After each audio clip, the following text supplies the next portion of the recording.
Christian, I'm Bruce. I hope you're ready for this because I got a lot of questions for you. Oh, wow. All right, fire away. How do you go from being in the Army band to being a Broadway actor? What was that route? What was that all about? Well, let's see. I went to school. I studied opera singing in undergrad, and I didn't immediately know what direction I wanted to go in. I had only done a couple musicals before then, and being close to DC, I went to the University of Maryland. I had heard about the military bands and the singing on the choral ensembles that they had. And they just so happened to have an opening for a tenor the summer that I graduated from school. So I decided it was like the first audition I did. Um, Ended up getting the job, getting the spot, and it was like this amazing opportunity to sing professionally. So, And do you have to yeah, go through boot camp and do all that like everybody else, or is that like, nah, well, you're a singer. We're okay. you would think it would be the latter, and that they'd say, "Yeah, you're a singer. You don't need to train, whatever." But not the case. I did 2.5 months of boot camp, where they treat you just like any other soldier, and you learn, some combat training, and it was just a wild. Looking back now, feels like a crazy dream, but I did in fact do that. Well, so was it a good thing to do? Did you say that's a good career move for me?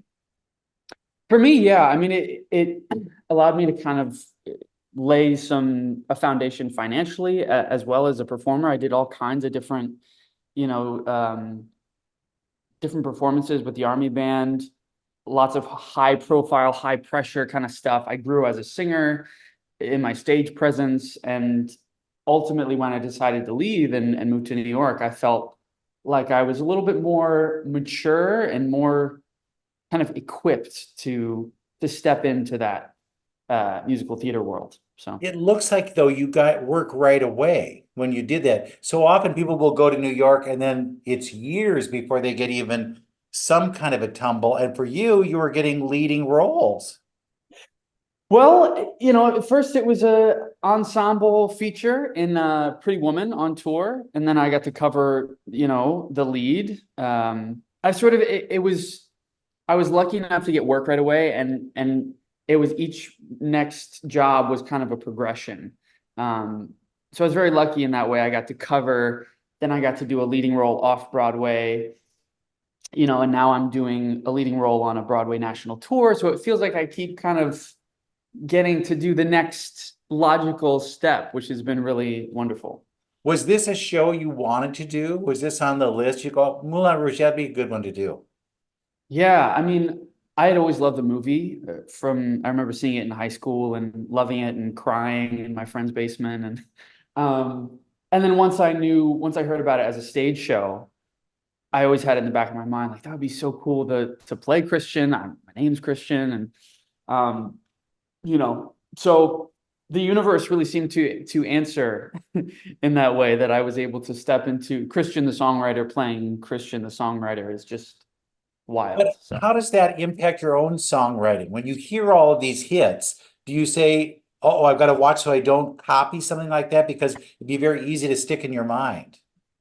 Yeah, I mean, I suppose they're all songs that I've heard before, obviously before doing the show. But no, I mean, for me, I think I have over the years as a songwriter, I've developed my own sort of voice. But obviously, any creative is always pulling.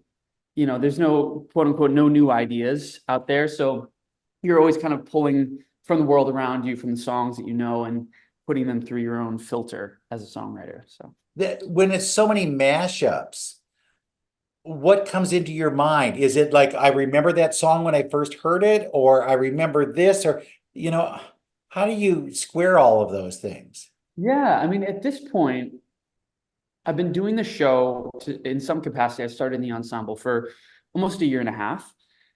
And I learned the show, even though they're familiar songs, you're learning them in the context of a story. So, as an actor, I know they're popular songs, and I can't go a day without hearing one of the songs, just like in the drugstore or whatever. Sure. But now they're just so woven into what I'm doing on stage and what I'm communicating in the story that I almost don't think about them as pre-existing songs. They're just what I'm communicating in that moment on stage. And how difficult is it to do that many songs night after night after night after night after night? I mean, it must be draining. I mean, I would say the thing that is draining is simply the energy that goes into the whole arc of the show. You know, the character Christian goes through quite a journey and also goes through quite a vocal journey, you know, like it's a big sing, it's a big lift in terms of, especially in act two, it's like a lot of high belting, a lot of emotion, stakes are high. So it's a matter of just trying to stay healthy and keep the energy up and, you know, deliver. Do you limit then what you do during the day? Do you like, I'm not going to talk today, or I'm we're not singing. Don't ask me to do anything, or what is that like? Yeah, it really depends. Some weeks are tougher, um, depending on the city, the season. There are some weeks where I feel extra drained for whatever reason, but I'll try to stay kind of lay low and limit my talking. And also, you know, limiting how much I'm walking around, or I'll go to the gym but not work out too hard so that I can kind of save for the show. So I do feel like a lot of my choices kind of revolve around, like, in the back of my mind, will I still be able to do my show tonight if I do this now? Sure. Where were you when the pandemic happened? Were you on tour I with was something, or where were you? I was still in the army. So I that was was a good thing, right? Yeah, I honestly really lucked out during the pandemic because I was able to keep a job. But I actually had a lot of downtime as well. I like wrote a whole album and recorded it and produced it myself. So it was like this cool project that I had time to kind of expand creatively. And um, yeah, I sort of lucked out. But it was right after the pandemic, as things were sort of starting to open up, that I moved to New York in 2001. Did you think this isn't a career choice? Like the career will disappear? Did you have that fear that, you know, Mm, enter- entertainment is not a good choice? I honestly didn't think about, I wasn't worried for whatever reason. Um, I kind of just had it in my mind that I was going to move to New York and just like see what happened. I was at a point where I just knew that I had to keep exploring. I had had a really stable job in DC, which I was grateful for, but I kind of figured whatever happens, happens. I'm going to go to New York. And, you know, I suppose I lucked out that theater started to come back and I was able to ride that wave. Do you think it is back now? Do you think it is like it used to be, or is there still that kind of hesitation? I would say for the most part, it's back as far as I can see. I know that there are, you know, in New York, it's tough, I think, to keep shows open. I'm not sure. I don't know the numbers in terms of the audience or if people aren't coming as much as they were pre-pandemic, but it definitely seems to still be alive and well. You know, on tour, generally we play for pretty sold houses and people are coming out to see shows. And I think it will continue that way. I think people love live theater and yeah, I think we're back. Can you tell a difference in the places that you go? The audience is different, or you can say, "Oh, we're here. I can tell what this is, what kind of audience we're going to have." Yeah, it's funny. It's some audiences are a little more polite. You can tell, like, some audiences will hoot and holler and, you know, woo, you know, we'll get a lot of that, which for our show is, Bring it.